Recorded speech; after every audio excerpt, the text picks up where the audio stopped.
लड़के ने जैसे ही अपनी गर्लफ्रेंड को प्रपोज किया, अगले ही पल एक बेकाबू कार ने उसे टक्कर मार। वो उसे बचाने की कोशिश में खुद घायल हो गया। लड़का गहरे सदमे में डूब चुका था। तभी वहाँ कुछ लग्जरी गाड़ियां आकर रुकी। उनमें से उतरी एक औरत, उसकी जन्म देने वाली माँ। वो उसे लेने आई थी ताकि वो परिवार की विरासत संभाले और एक अमीर खानदान की लड़की से शादी करे। असल में वो लड़का देश के सबसे धनी परिवार का उत्तराधिकारी, लेकिन 3 साल पहले उसे फंसाया और एक हादसे में अपनी याददाश्त खो बैठा। सड़कों पर बेवजह भटकते हुए वो एक आम इंसान बना। उसी दौरान उस लड़की ने उसे बिना कुछ सोचे सहारा और उसकी जिंदगी के सबसे अंधेरे दौर में उसका साथ निभाया। कुछ दिन पहले ही उसकी यादें वापस आने लगी, लेकिन उससे पहले कि वो अपनी गर्लफ्रेंड को सब कुछ बता पाए, वो उसे बचाते हुए गंभीर रूप से घायल हो। जब उसकी माँ को सारी सच्चाई पता चली, तो आभार जताने के बजाय उसने लड़की को नीच परिवार की बताकर ठुकरा दिया और बॉडीगार्ड्स को भेजकर जबरन दोनों को अलग करवाने का हुक्म। इतना ही नहीं, माँ ने उसे तुरंत घर लौटने को कहा। इन हरकतों से लड़के को शक होने लगा, क्या कार एक्सीडेंट भी उसकी माँ की साजिश थी। गुस्से में उसने घर लौटने से इनकार किया, यहाँ तक कि उसने अपनी जान की धमकी तक दी, सिर्फ उस लड़की को बचाने के लिए जिससे वो सच्चा प्यार करता था। बेटे के इस बगावती रुख के आगे माँ को फिलहाल पीछे हटना, लेकिन उसने तय कर लिया था कि किसी भी कीमत पर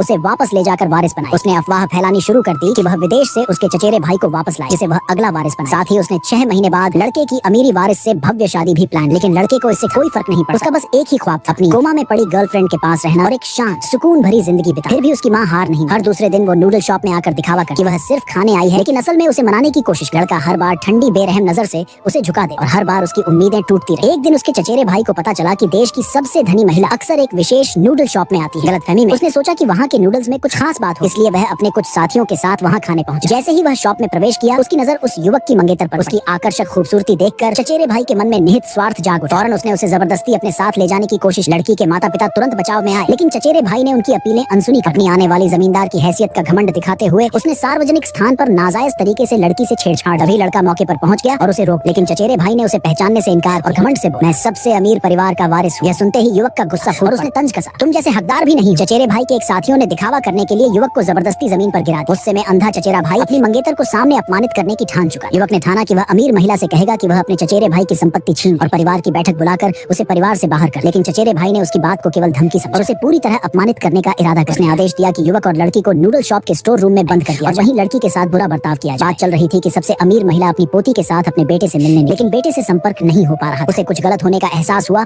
और वह अपनी सुरक्षा के साथ नूडल शॉप की ओर दौड़ा। वहाँ पहुंचते ही उसने सिर्फ अपने भतीजे के लोग देखे, लेकिन दुकान के कर्मचारी कहीं नजर नहीं। डर के मारे उसने कड़ी पूछताछ ताकि उनकी हरकतों का पता लग सके। भतीजे के लोग सच छुपाते हुए बोले कि सब बाहर गए हुए। इसी बीच पोती ने सीढ़ियों पर ताजा खून देखा। अमीर महिला का चेहरा काला पड़, उसे यकीन हो गया कि उसके बेटे को खतरा। उसने पूरे इलाके की तलाशी के आदेश दिए। कुछ देर बाद उसके लोग स्टोर रूम से चीखें सुनकर वापस। उसे अचानक एहसास हुआ कि उसका बेटा अंदर हो सकता है और वह तुरंत अपने साथ लोगों को लेकर वहाँ दौड़ी।